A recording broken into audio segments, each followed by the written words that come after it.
The air in the Whitmore estate dining room was thick with the smell of fresh coffee and old money. I sat at the long mahogany table, my tie too tight, my hands folded like a kid waiting for permission to speak.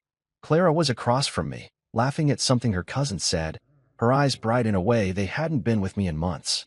Her family filled the room, uncles in tailored blazers, aunts with diamond earrings, all of them trading stories about vacations I'd never been invited to. I was Miles Harrington, the guy who married into this, the one they tolerated because Clara said I do 6 years ago. But I wasn't one of them. Never would be. I sipped my orange juice, trying to blend into the wallpaper, when Julian, Clara's older brother, leaned across the table. His cufflinks glinted under the chandelier. "Miles," he said, loud enough for everyone to hear, "you're awfully quiet. Don't they teach you how to talk at those community colleges?" A few chuckles rippled around the table. My jaw tightened, but I forced a smile. I'd learned to let his jabs slide. Clara said it was easier that way. "Keep the peace," she'd whisper after every family gathering, her hand on my arm like she was soothing a dog. I was about to change the subject, ask about the weather or some safe nonsense, when Julian picked up his coffee mug. It was steaming, fresh from the pot. He looked right at me, his smirk sharp as a blade, and then he tilted the mug. Hot coffee splashed across my face, burning my skin, soaking my shirt. The room went silent. My eyes stung, my cheeks throbbed, and for a second, I couldn't breathe. Julian laughed, a short, cruel bark, and said, "Oops. Clumsy me. I don't remember standing. I don't remember balling my fist. But I remember the crack of my knuckles against his jaw, the way his head snapped back, the way his chair tipped as he hit the floor." Gasps erupted. Someone dropped a fork. Clara's mother, Beatrix, clutched her pearls like I'd just set the table on fire. Julian scrambled to his feet, holding his face, his eyes wide with shock. I stood there, my hand throbbing, coffee dripping down my chin, waiting for someone to say something. Anything. Clara stared at me, her mouth a thin line, her eyes cold as the marble floor. No one asked if I was okay. No one called Julian out for what he'd done.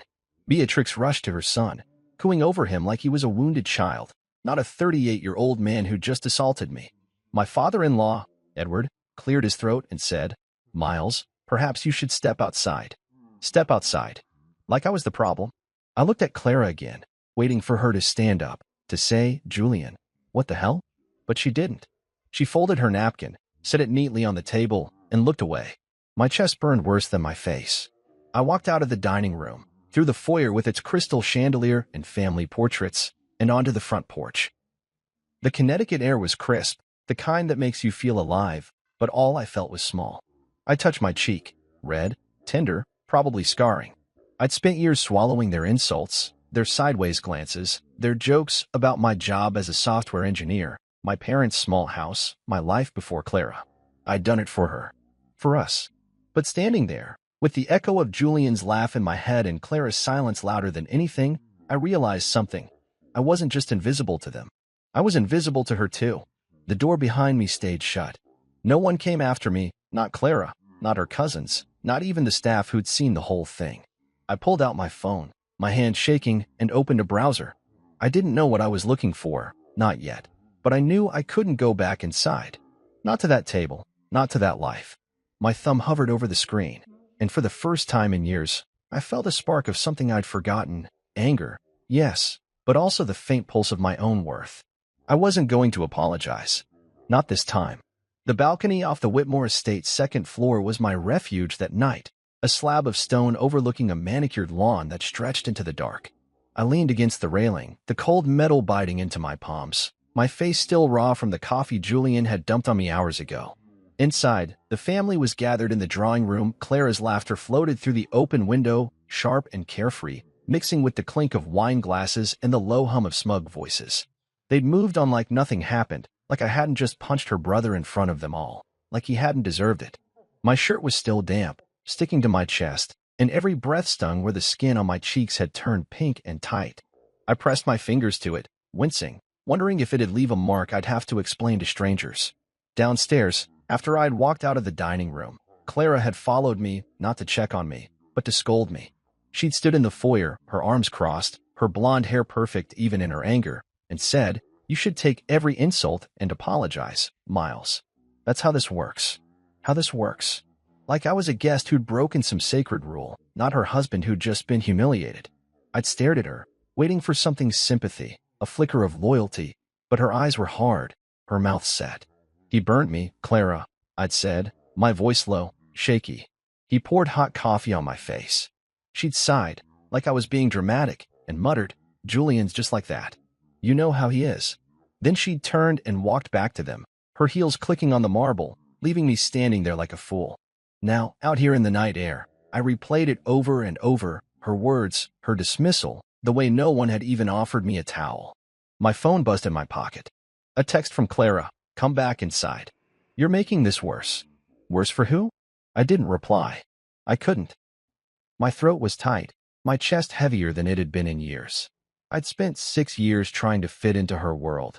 6 years of biting my tongue when Julian called me, the help, at Thanksgiving, of nodding along when Beatrix asked if my parents' house had indoor plumbing, of pretending I didn't notice Edward's frown every time I spoke.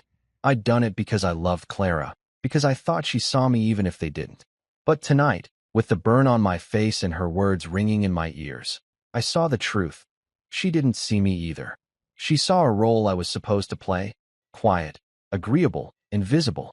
I paced the balcony, my shoes scuffing the stone, my mind racing.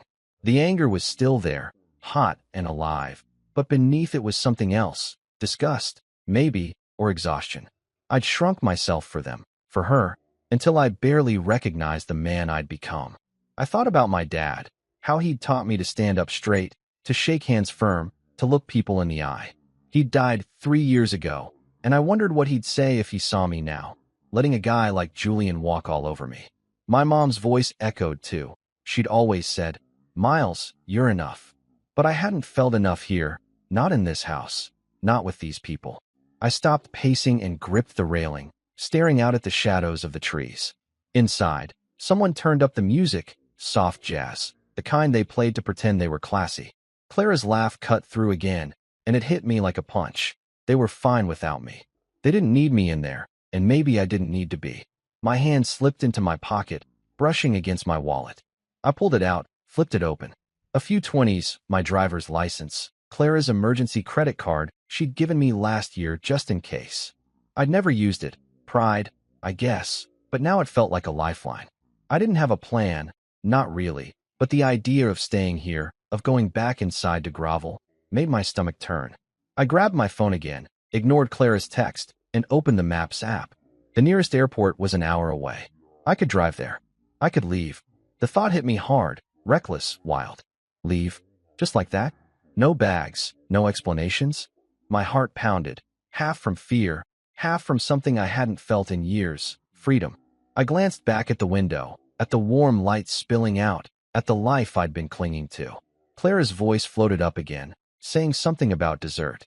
She hadn't come out here. No one had. I was alone, and for the first time, that didn't scare me.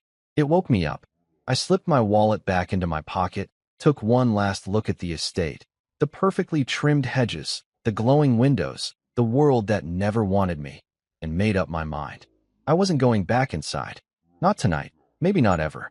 I walked down the balcony stairs to the driveway where my car sat, a beat-up sedan that stuck out among their BMWs and Teslas. The keys were still in my jacket. I got in, started the engine, and pulled out onto the road. The rearview mirror showed the estate shrinking behind me, and with every mile, the burn on my face hurt a little less. I didn't know where I was going, not yet, but I knew I wasn't staying. Not for her, not for them, not for the man they wanted me to be. The highway stretched out in front of me, a ribbon of asphalt cutting through the Connecticut night, the dashboard clock glowing 11:47 p.m. My hands gripped the steering wheel of my old sedan, the leather worn smooth from years of use, and the hum of the engine was the only sound keeping me company. My face still throbbed where Julian's coffee had hit me, a dull ache that pulsed with every heartbeat, but I didn't care.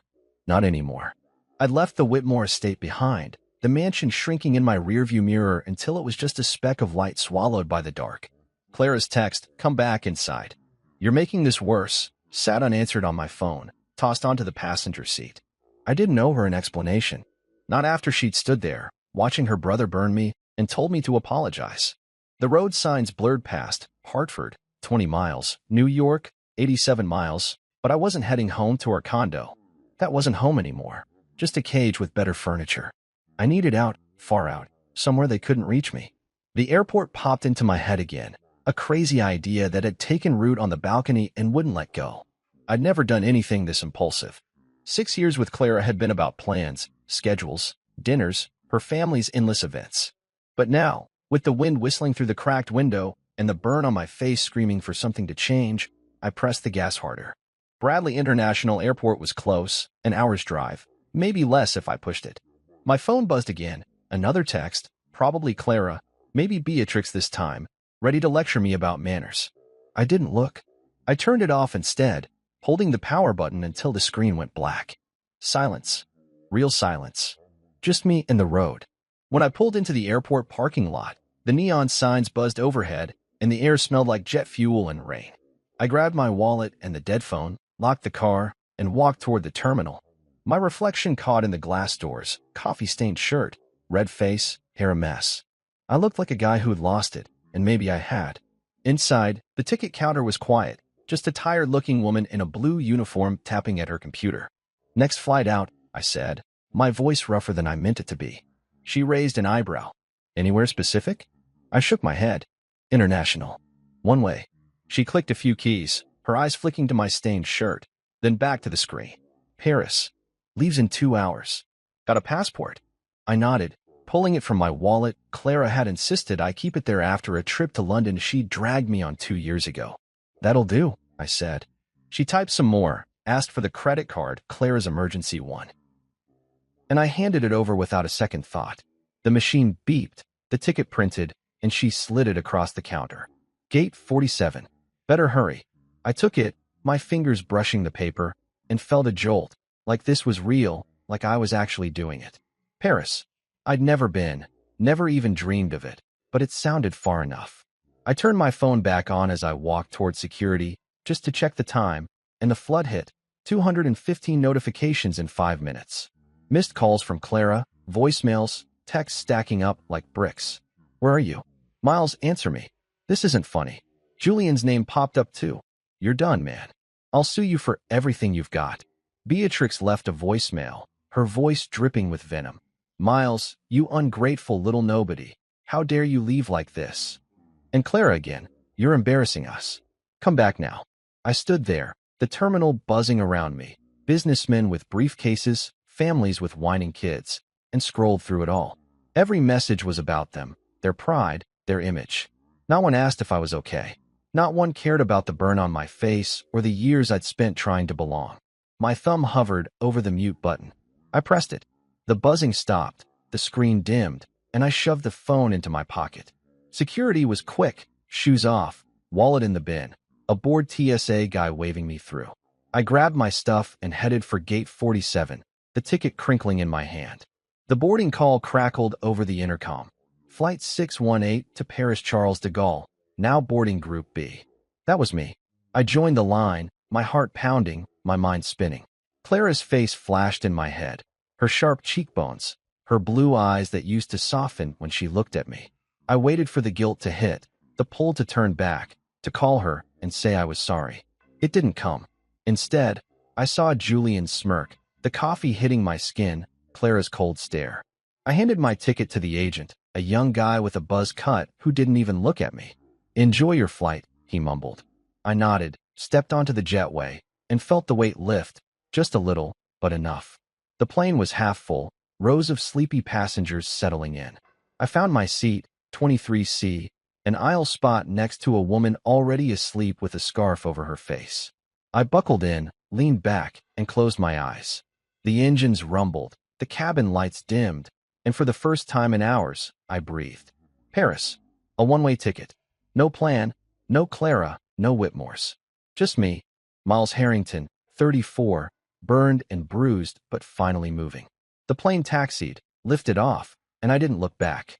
Not at the gate, not at the life I'd left. I was gone, and it felt right. The plane touched down in Paris just as the sun peeked over the horizon, painting the sky a soft pink I hadn't seen in years. I stepped off into Charles de Gaulle Airport, my legs stiff from the 7-hour flight, my face still tender from Julian's coffee attack. My shirt was a wrinkled mess, stained brown and smelling faintly of burned beans, but I didn't care. No one here knew me. No one judged me for looking like I'd slept in a ditch.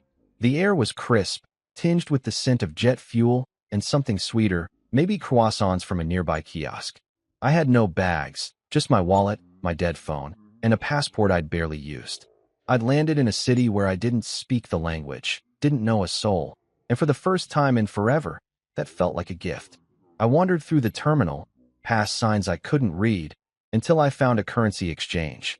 I swapped the last of my dollars for euros, crisp bills that felt foreign in my hand, and grabbed a coffee from a stand, careful to hold it far from my face this time.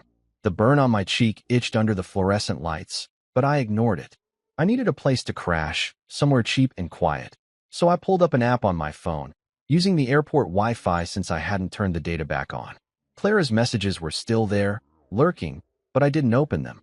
I booked an Airbnb in the 11th arrondissement, a small studio with a bed, a sink, and a window overlooking a courtyard. The host, a guy named Pierre, said I could check in early. I took a cab from the airport, the driver rattling off French I didn't understand, and watched the city unfold. Narrow streets, stone buildings, people smoking on corners like they had nowhere to be. When I got to the place, it was exactly as promised. Simple, clean, mine for now. I dropped my wallet on the table, kicked off my shoes, and stood by the window, staring at the cobblestones below. No Whitmores, no Clara, no expectations. Just me. That first day, I walked. No map, no plan, just my feet on the ground, the cold biting through my jacket. I found a market near Bastille, stalls piled with bread, cheese, apples redder than any I'd seen back home. I bought a coffee, black, strong, and a baguette, tearing off pieces as I went. The Seine glittered under a gray sky, boats drifting slow and lazy, and I sat on a bench, watching them pass. People moved around me. Old men in berets, kids chasing pigeons, couples arguing in fast French, and I felt invisible in the best way. No one cared about my burned face or my stained shirt. No one knew I'd punched my brother-in-law and walked out on my wife. I could breathe here. By the third day, I'd settled into a rhythm. Coffee in the morning, walks through the city, quiet nights in the studio. I kept my phone off, letting the battery die completely. I didn't want to hear Clara's voice, didn't want Julian's threats or Beatrix's guilt trips. I'd check it eventually, but not yet. That afternoon, I stumbled into a bookstore off a side street, its windows fogged with age, a bell jingling as I pushed the door open. The woman behind the counter looked up, dark hair tied back, glasses perched on her nose, maybe 40. "Bonjour," she said, her voice soft but curious. I nodded, unsure how to respond, and she switched to English. "You're new here?" It wasn't a question. "Yeah," I said, rubbing the back of my neck. "Just landed." She smiled, faint but warm, and introduced herself as Isabelle Marchand, the owner. "You read?" she asked, gesturing to the shelves. "Used to," I admitted. "Not much lately." She walked over, pulled a thin book from a stack, and handed it to me, The Stranger by Camus. "Start with this. It's for people who don't know what they think anymore." I took it, surprised by how right she was. "Camus or Sartre?" she asked, leaning against the counter. "I don't know," I said, flipping the book over in my hands. "Then you'll like both," she replied, and that was that. We talked for a while, nothing deep, just books, the weather, how Paris winters bite harder than you expect. She didn't ask about my past, didn't pry about the red mark on my face that was starting to fade. It was the first real conversation I'd had in days, maybe weeks, that didn't feel like a test.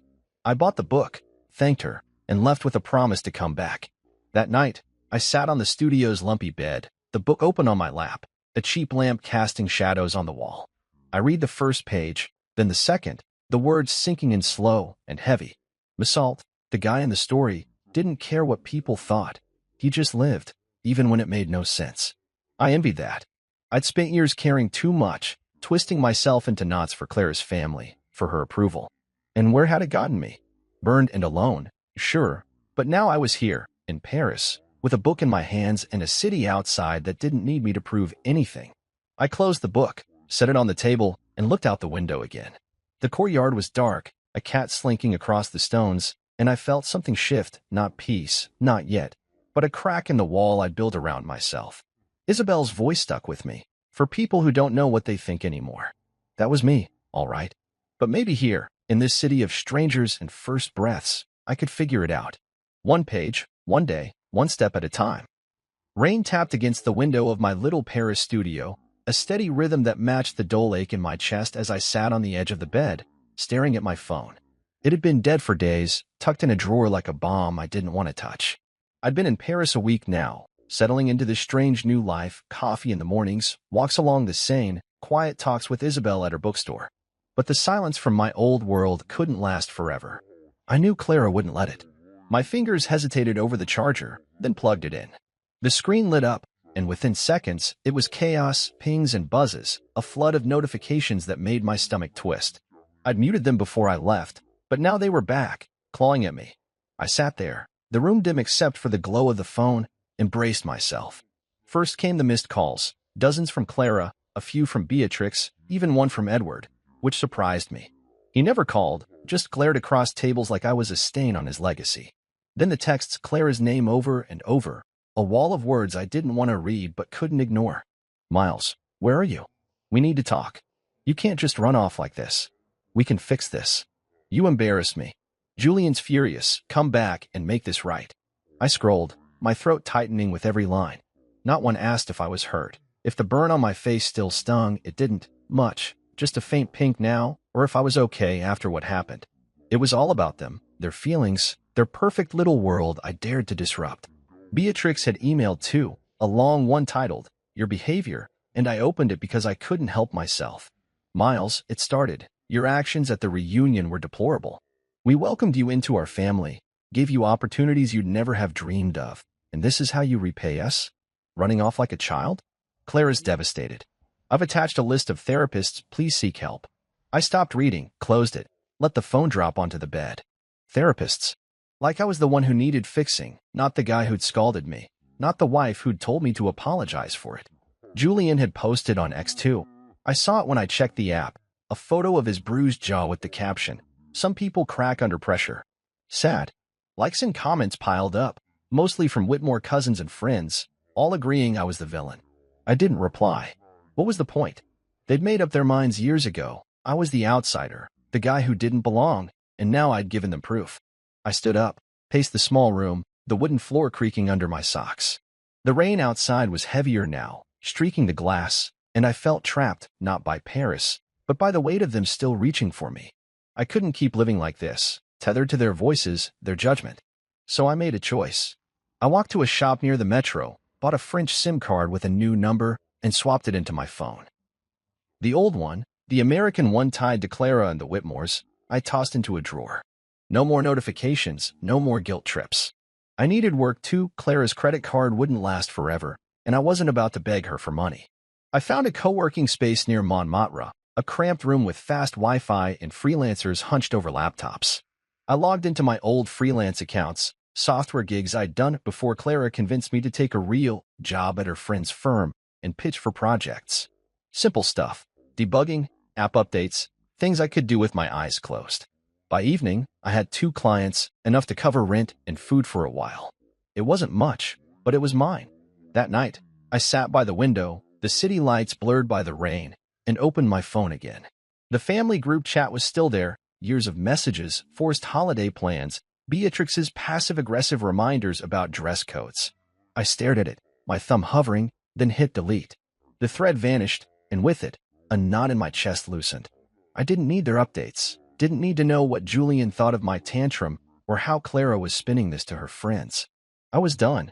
The next day, I walked along the canal, the water gray and choppy, the air cold against my face. I stopped at a bridge, leaned on the railing, and watched a boat glide underneath. A guy was fishing nearby, his line bobbing in the current, and he nodded at me like we were old pals. I nodded back. It was small, stupid maybe, but it felt good, better than any Whitmore handshake ever had. I kept walking, past cafes with steamed-up windows, past kids kicking a soccer ball in an alley. I bought a coffee, sat on a bench, and let the city hum around me. My new number buzzed, a client confirming a deadline. No Clara, no Julian, just work, just me. I sipped the coffee, careful not to spill, and thought about Isabel's book, The Stranger, still half-read on my table. Basalt didn't care about pleasing anyone. He just existed. I wasn't there yet, but I could feel it starting, this letting go. Paris didn't need me to be anything but here, and for now, that was enough. I finished the coffee, tossed the cup, and kept walking, the rain a soft drumbeat behind me.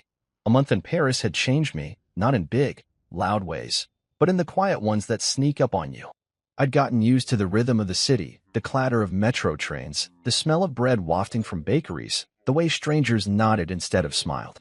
My studio in the 11th arrondissement was home now, its creaky bed and chipped sink familiar in a way Clara's polished condo never was.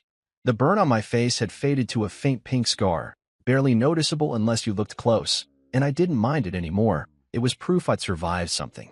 But there were pieces of me still back in New York, things I couldn't leave behind forever. Not the life with Clara, not the Whitmore world. I was done with that. But the small stuff that mattered. My dad's wooden toolbox, scratched and heavy with memories of him showing me how to fix a leaky faucet. The books I'd read in college, dog-eared paperbacks that got me through late nights. My mom's old Polaroid camera, the one she'd used to snap blurry shots of me as a kid. I'd left them in the condo when I bolted, and now, sitting by the window watching Paris wake up, I knew I had to go back for them. Not to stay, not to fix things, just to reclaim what was mine. I booked a round-trip flight that morning, using the last of Clara's credit card before my freelance money kicked in. The plan was simple. Fly in, get my stuff, fly out. No talking, no fighting, just in and out. The flight back was long, the cabin air stale, and I kept my head down, avoiding the chatty guy next to me who wanted to talk about wine. Landing in New York felt like stepping into a memory I didn't want. JFK's chaos, the gray skyline, the weight of everything I'd run from. I took a cab to the condo, my key still on the ring, and stood outside the building for a minute, staring up at the windows. Our place, hers now, was on the 5th floor, and I wondered if she'd changed the locks. It was mid-afternoon, a Tuesday, and I figured she'd be at work, but when I turned the key and pushed the door open, there she was. Clara, standing in the kitchen, a glass of water in her hand, her eyes wide like she'd seen a ghost. "Miles," she said, her voice soft, shaky. "You came back." I stepped inside, shut the door behind me, and kept my tone flat. "Just for my things." She set the glass down, her blonde hair pulled back tight, her face thinner than I remembered. She was still beautiful, but it didn't hit me the way it used to. "You don't have to do this," she said, stepping closer. "We can talk." Julian apologized. He didn't mean it. "We can go to therapy, figure this out." I shook my head, moving past her to the hall closet where I'd stashed my stuff. "You watched him burn me, Clara. You told me to apologize." She followed, her voice rising. "I was upset. It was a mess, okay? But running off to God knows where. That's not how you fix things." I pulled out 2 cardboard boxes from under the stairs, the ones I'd used when I moved in, and started packing. The toolbox first. Its weight felt good in my hands, solid, real. "I'm not fixing anything," I said, not looking at her. "I'm done." She stood there, arms crossed, her breath hitching like she might cry. "You're throwing us away." 6 years, Miles. I grabbed the books next, On the Road, The Catcher in the Rye, and stacked them in the box. "You threw me away first," I said, my voice steady despite the ache in my chest. "When you picked them over me." She didn't say anything to that, just watched as I found the Polaroid camera on a shelf, its strap tangled, and tucked it in with the rest. The silence was heavy, thicker than the Paris rain, and I could feel her eyes on me, waiting for me to crack. I didn't. I taped the boxes shut, one then the other, and carried them to the door. "I'll send divorce papers," I said, finally meeting her gaze. Her eyes were wet, her mouth open like she wanted to argue, but nothing came out. "Miles," she whispered, "I didn't mean for this." I nodded, not because I agreed, but because it didn't matter anymore. "Take care, Clara." I walked out, the door clicking shut behind me, and hauled the boxes to the cab waiting downstairs. The driver didn't ask questions, just loaded them in the trunk, and I slid into the back seat, the city blurring past as we headed to the airport. My flight back to Paris was that night, and I spent it staring out the window, the Atlantic black below me. When I landed, the familiar chill of Paris hit me, and I took a cab to the studio, dragging the boxes up the narrow stairs. I set them by the bed, opened the toolbox, and ran my fingers over the hammer my dad had used to build our porch. The books smelled like dust and late nights, the camera like my mom's perfume. These were mine, not Clara's, not the Whitmores, just mine. I sat there, the city quiet outside, and felt a weight settle, not heavy, but grounding. I'd gone back, faced her, and walked away again. No yelling, no begging, just me taking what I needed. For the first time in a long time, I felt like Miles Harrington, not Clara's husband, not the Whitmore punching bag. Just me. Back in Paris, the air felt lighter, like the city had been waiting for me to come home. I'd left the studio in the 11th arrondissement for something better, a small apartment in Belleville, a working-class neighborhood with graffiti on the walls and music spilling from open windows. It was a two-room place above a bakery, with a tiny kitchen, a bed that didn't creak, and a view of the street where old men played chess on folding tables. I'd used my freelance money to pay the deposit, no more leaning on Clara's credit card, and when I carried my 2 boxes from New York up the stairs, it felt like a fresh start. The toolbox, the books, the Polaroid camera, they found spots on a shelf I'd bought from a second-hand shop, and I liked seeing them there, pieces of me that didn't belong to anyone else. A few days after settling in, I stopped by Isabel's bookstore to return the stranger. She was behind the counter, sorting a stack of paperbacks, and looked up with that faint smile of hers. "Finished it?" she asked, taking the book. "Yeah," I said, leaning against the shelf. "Made me think too much." She laughed, a quiet sound, and said, "That's the point." We talked for a while about Camus, about Paris, about how the rain here soaks you to the bone, and then she mentioned her friend Theo, who ran a tech repair shop a few streets over. "He's swamped," she said. "Could use someone good with computers." I perked up. My freelance gigs were steady, but I missed working with my hands, fixing things like my dad taught me. "Think he'd talk to me?" I asked. She nodded, scribbled an address on a scrap of paper, and handed it over. "Tell him I sent you." The next day, I walked to Theo's shop, a narrow storefront with a sign that read, "Reparations Tech," in peeling paint. Inside, it was a mess, tables piled with cracked laptops, phone screens, tangled cords. Theo was a wiry guy, maybe 35, with a beard and a cigarette tucked behind his ear. "You Miles?" he asked, wiping his hands on a rag. "Yeah," I said. "Isabel sent me." He sized me up, then pointed to a computer in the corner. "Set up a system for me, inventory, invoices, something simple. I'm drowning here." I got to work, pulling up code on an old desktop, tweaking it until it tracked his stock and spit out receipts. It took a couple hours, Theo watching over my shoulder, grunting approval now and then. When I finished, he clapped me on the back. "Good. You want a job? Part-time, cash, no bullshit." I grinned, the first real smile in weeks. "Yeah, I'm in." That was the start of it. Mornings at the shop, afternoons freelancing from the co-working space, evenings walking the city. I'd leave the apartment early, grab a coffee from the bakery downstairs, and head to Theo's, where I'd fix phones or debug software while he smoked and told stories about growing up in Belleville. It wasn't glamorous, no dress code, no corner office, but it was honest. I liked the feel of a screwdriver in my hand again, the satisfaction of a screen flickering back to life. Clara never let me do this kind of work. She called it beneath us, pushed me into suits and meetings I hated. Here, no one cared how I held my coffee cup or if my shoes were polished. One night, after a long day at the shop, I sat at my kitchen table, the window open to let in the cool air. My phone, the new French number, buzzed with a text from Theo. "Beer tomorrow?" I typed back, "Sure." Simple, easy, no strings. I didn't check my old email much anymore, but I opened it that night, just to see. Clara's messages had slowed. "Fewer please, more clipped updates. Lawyer says you need to sign. Mom's still mad." I didn't reply. Her voice was fading, not gone but distant, like a radio station I'd tuned out. I closed the laptop, grabbed my dad's toolbox, and pulled out a wrench, turning it over in my hands. He'd been a mechanic, rough around the edges but good, and I wondered what he'd think of me now halfway across the world, starting over. He'd probably laugh, say, "About damn time, kid." My mom would have hugged me, told me I was enough. I missed them both, but having their things here, in this little apartment, made it bearable. The next day, I met Theo at a bar near the canal, a dive with sticky tables and cheap wine. We drank, talked about nothing, soccer, the weather, a busted printer at the shop, and I felt lighter than I had in years. No one asked about my past, my marriage, my scars. I walked home late, the streets quiet, the city mine in a way New York never was. Back in the apartment, I stood by the window, watching a couple argue below, their voices sharp but muffled. I didn't need to understand the words to know it wasn't my fight.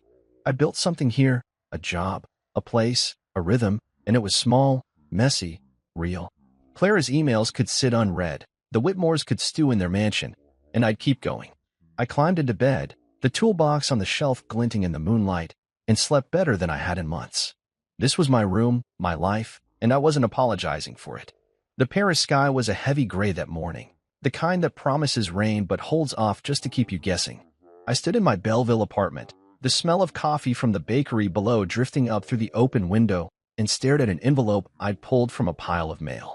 It was handwritten, the paper thick and creamy, scented with something floral that hit me like a memory I didn't want. Beatrix's name was on the return address, Clara's mother, the queen of guilt trips and backhanded compliments. I hadn't heard from her directly in weeks, not since her last email about therapists, and I'd hoped she'd given up. No such luck. I tore it open, the paper crisp under my fingers, and unfolded a single page. Her handwriting was perfect, slanted, like she'd practiced it for this moment. Miles, it began, you humiliated our family. You walked out when Clara needed you most. We gave you everything, a place at our table, a chance to rise above your station, and you threw it in our faces. I hope you're proud of yourself, living like some vagabond while we pick up the pieces. I stopped reading, the words blurring into a familiar venom I didn't need to finish. She'd always seen me as less than Julian, less than Clara, less than the Whitmore name, and this was her last shot, a perfumed dagger mailed across an ocean. I crumpled it, walked to the door, and headed out.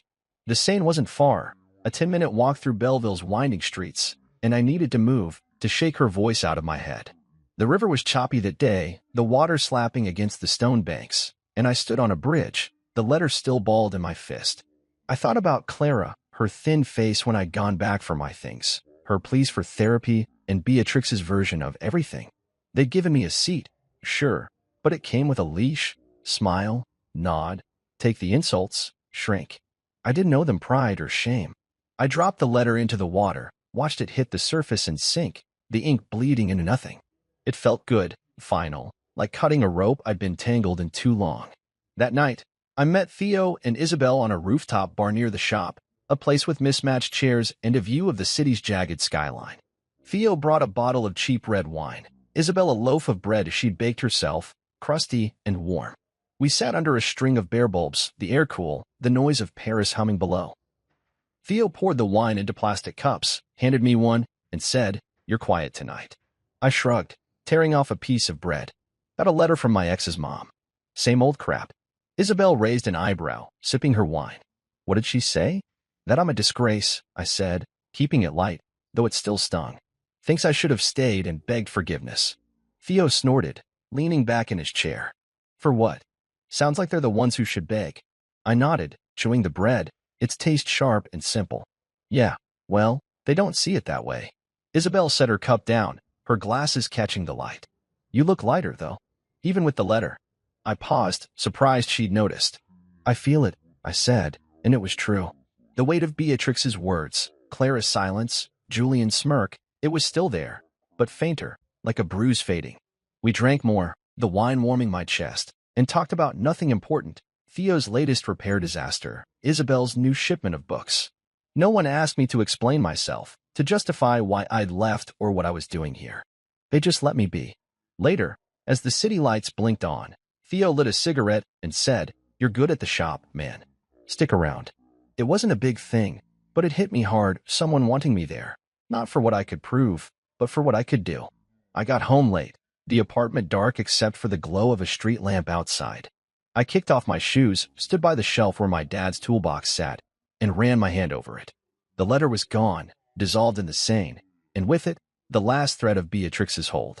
I didn't need her approval, didn't need Claire's either. I had this, Theo's shop, Isabel's books, a life I was building piece by piece. The next day, I went to work, fixed a cracked laptop screen, and laughed when Theo spilled coffee on his own shirt, cursing in French. After, I walked to the co-working space, finished a freelance job, and stopped by the bakery for a baguette. It was routine now, steady, mine. I didn't check my old email anymore, Clara's updates, Beatrix's rants, they could pile up unread. That night, I sat at my table, the Polaroid camera in front of me, and loaded a fresh pack of film I'd bought on a whim. I snapped a shot of the street below, blurry, imperfect, real, and pinned it to the wall. It was the first picture I'd taken in years, and it felt like a start. Paris had given me room to breathe, to be Miles again, not the guy who'd shrunk for the Whitmores. Beatrix's letter was the last echo of that old life, and I'd let it sink. I didn't need their table, I had my own. The Belleville apartment had become my anchor, its chipped walls and slanted floors more home than the condo with Clara ever was.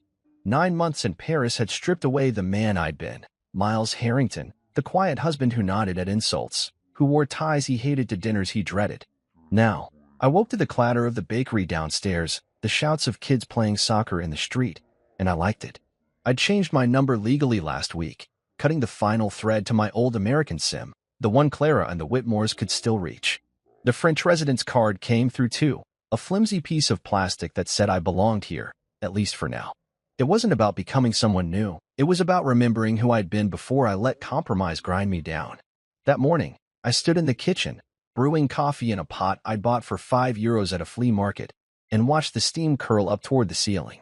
The toolbox sat on its shelf, the Polaroid camera next to it, both quiet reminders of my parents, my dad's steady hands, my mom's soft laugh. I'd started using the camera more, snapping shots of Paris, a pigeon on a bench, a cracked cobblestone, Theo swearing at a busted printer. The pictures lined my wall now, a messy collage of this new life. Work kept me busy, mornings at Theo's shop, afternoons freelancing, and lately, something extra. Theo's niece, a shy 12-year-old named Lucy, had asked me to teach her how to build a website. We'd started last month, sitting at the shop's back table with my laptop, me showing her code line by line. She'd grinned when her first page loaded, a bright pink screen with Lucy's World in block letters, and I'd felt a pride I hadn't known in years. It was small, but it mattered. That afternoon, I met her again, bringing a bag of pastries from the bakery as a bribe. She was waiting, her hair in a messy braid, her eyes bright. "Can we add pictures?" she asked, bouncing in her chair. "Yeah," I said, pulling up the code. "Pick some from your phone."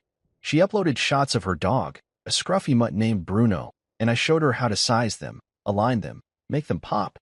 When we finished, she hugged me quick, awkward, the way kids do, and ran off to show Theo. He poked his head out later, smirking. "You're stuck with her now, man." I laughed. Fine by me. Teaching her reminded me of my dad, how he'd patiently explain tools to me, and it patched a hole I didn't know I had. Later, I walked the city, the Polaroid slung around my neck. I'd gotten good at finding moments. A woman feeding ducks by the canal, a guy juggling oranges outside a market. I snapped them, watched the film spit out, and tucked the prints into my pocket. It was something mine, not tied to Clara or her family's expectations. That night, I sat at my table, the latest photo, a blurry shot of a street musician, drying in front of me. My laptop was open, and I stared at an email I'd been avoiding. It was to my lawyer, a draft I'd written weeks ago, finalized the divorce. No assets, no fights, just end it. I'd hesitated because part of me still heard Clara's voice, soft and pleading, from that day in the condo. But it wasn't enough anymore. I edited the message, kept it short, and hit send.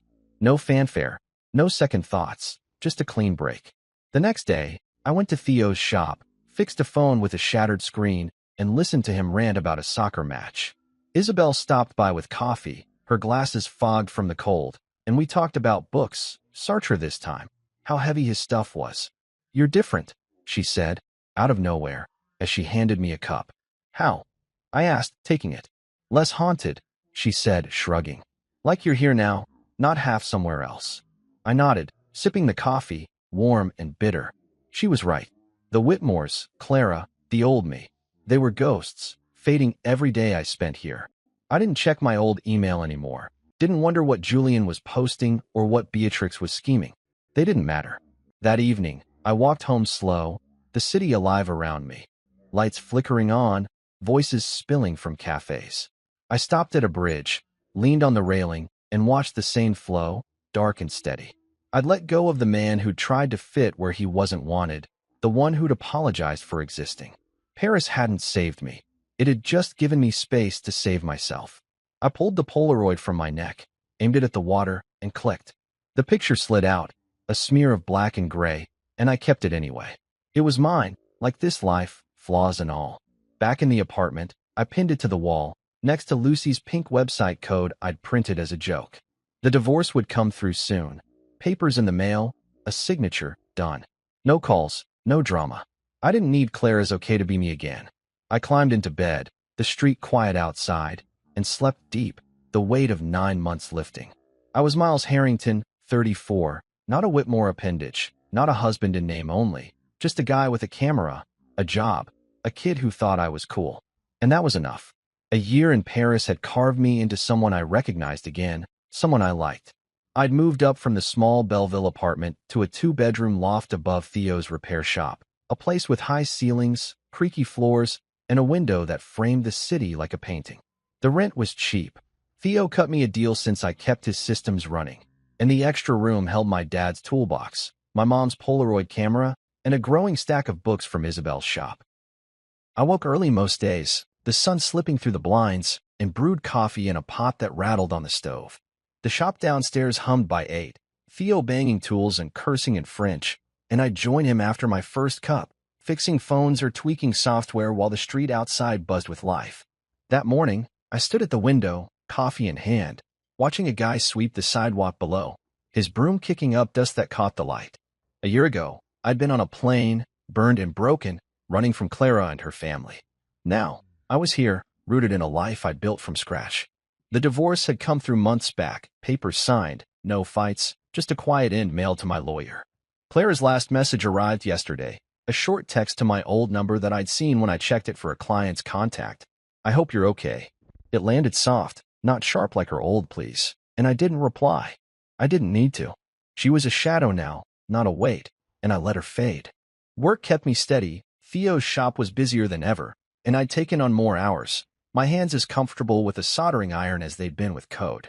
Lucy still came by, her website now a sprawling mess of dog pics and bad poetry, and I'd grin every time she showed me a new page. You're famous, she'd say, pointing to her about section where she'd listed me as tech guy Miles.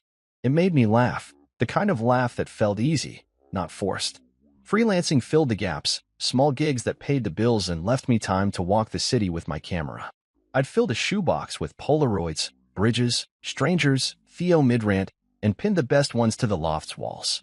They weren't art, just moments, but they were mine. That afternoon, I met Isabel at her bookstore, the bell jingling as I walked in. She was shelving a stack of battered novels, her hair tied back with a scarf. Coffee? She asked, nodding toward a thermos on the counter. Always, I said, pouring a cup. We sat by the window, the street outside alive with delivery bikes and shouting vendors, and talked about nothing big, her latest read, my latest repaired job. You're staying then, she said, out of the blue, her eyes on me over her glasses. Yeah, I said, surprised by how sure I sounded. This is home now. She smiled, small but real. Good. Paris suits you. It did. Not the tourist Paris, Eiffel Tower selfies and overpriced wine, but the real one, the one with cracked pavements and late-night bars, the one that didn't care who I'd been before. Later, I walked the canal, the water glinting under a rare clear sky, and stopped at a bench to watch the boats drift.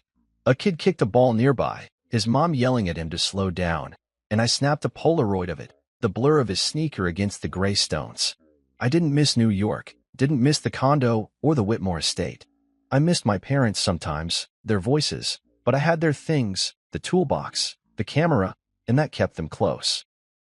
That night, I cooked dinner in the loft, a simple pasta with sauce from a jar, and ate at the table by the window. The shop was quiet below, Theo gone home, and the street settled into a soft hum. My phone buzzed, a text from Lucy. Bruno ate my shoe. Pick soon. I laughed, typed back, can't wait. No calls from Clara, no emails from Beatrix, just this, friends, work, a life that fit. I cleaned up, grabbed the Polaroid, and stepped onto the fire escape, the metal cold under my feet. The river wasn't far, its curve visible past the rooftops, and I aimed the camera, clicked. The shot came out dark, just a smear of lights and water, but I kept it, tucking it into my pocket. A year ago, I'd been Miles Harrington, the guy who took Julian's coffee to the face and Clara's silence to the heart. I bought that one-way ticket, landed here, and rebuilt. Not perfect, not fancy, just real. I didn't apologize anymore, didn't shrink. I worked, I walked, I lived. Back inside, I pinned the river shot to the wall, next to a picture of Theo flipping me off and one of Lucy's dog mid-bark. The loft smelled like coffee and solder, the city breathed outside, and I climbed into bed, the sheets cool against my skin. Claire's "I hope you're okay" echoed once, faint, then slipped away. I was okay, better than okay. I was me, and Paris held me steady. Sleep came fast, deep, the river's quiet song in my bones.